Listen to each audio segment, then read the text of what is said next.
stock market versus the economy.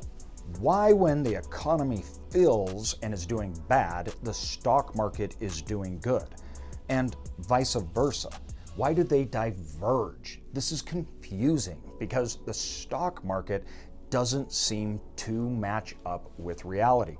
And that's because they're measuring different things. People watch the news and they assume that the stock market is the scoreboard for the economy, but it's not. You see, in the simplest terms, the economy is what is happening now, where the stock market is talking about the future. And this is why we can see that these two things don't only not line up, but lots of times they're at very much contrast. That's why not only do they not line up, but they can be at complete contrast with one another. Now, we can actually see this obviously in the data and the numbers, and you see it when you're watching the news or you're looking at the bills you have to pay. You see, when the news headlines are generally the worst, lots of times the stock market is doing good. Headlines are talking about today, and when things are going bad, lots of times it is because it's after the fact. We're all in it, we're all feeling it.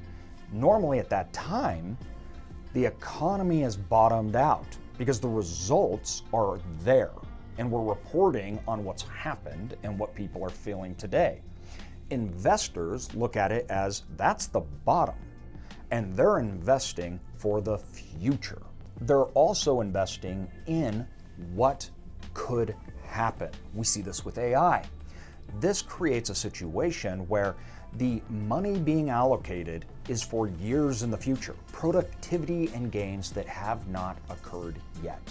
Now, we can look at it, and if you remember, the lows of the S&P 500 on March 9th, 2009 was before the recession actually ended, meaning that the stock market bottomed out when the recession was still going on. In fact, unemployment peaked later that year, almost 6 months behind. So the stock market bottomed out and was rising as unemployment was still going up. Unemployment didn't peak until October 2009. The stock market had bottomed out and had already turned in March. And that's one of the big patterns. The labor market lags. So why does this happen? Well, there's three main drivers. The first one being interest rates. You see, when interest rates fall, future cash flow is worth more today.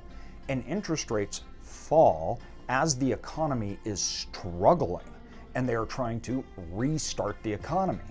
That means that interest rates are lower and then future cash flows are worth more. But the economy is doing bad, hence the reason why interest rates are dropping. And this can also then lead us into liquidity, meaning how much cash is available or how much are people putting to work. Now, easier financial conditions and when there's lots of cash, that pushes people into riskier assets. So today, we have massive amounts of cash on the sideline, hence the reason we had inflation. There was too much cash in the system. That cash is going towards assets that they believe the future will be very beneficial for. Hence the reason why 45% of the market is represented in companies that are big into AI. That sideline cash is going into bets on the future, even when the economy feels bad. And that leads us to number 3, expectations. You see, investors don't wait for earnings to recover, meaning how much the company is making. They're not waiting for the turnaround to have already happened. They reprice when they expect the turnaround to happen. So the expectation of things getting better is driving it, not that things are actually better. This leads us to common mistakes investors make. The association that the economy and headlines represent asset pricing means that investors are almost always late to the party. News calms down, The economy feels better. Day-to-day life, employment has rebounded and pay raises are coming. Unemployment is falling. We can feel it, we can see it, and people are happier. By that time, it's already happened. And the stock market has already hit lows and gone up to price in those gains. Therefore, by the time you feel better and the news calms down and all the flashing lights go away, it's because the flashing lights represent something that's already happened. And the stock market had already changed before that. So here's our takeaways. First and foremost, do not confuse headlines and news with timing. Number two, focus on your time frame. 3 versus 30 years investment horizon. It's a totally different game if you were investing for 3 years than 30, and you need to remember that. Number 3, use a process, not feelings. Consistent investing, which we call dollar cost averaging, meaning you're investing when markets go up and down, always beats market timing because you can't. At the end of the day, if you're waiting for the world to feel safe and you're waiting to be told or read the headlines that it is safe, you're going to pay a premium.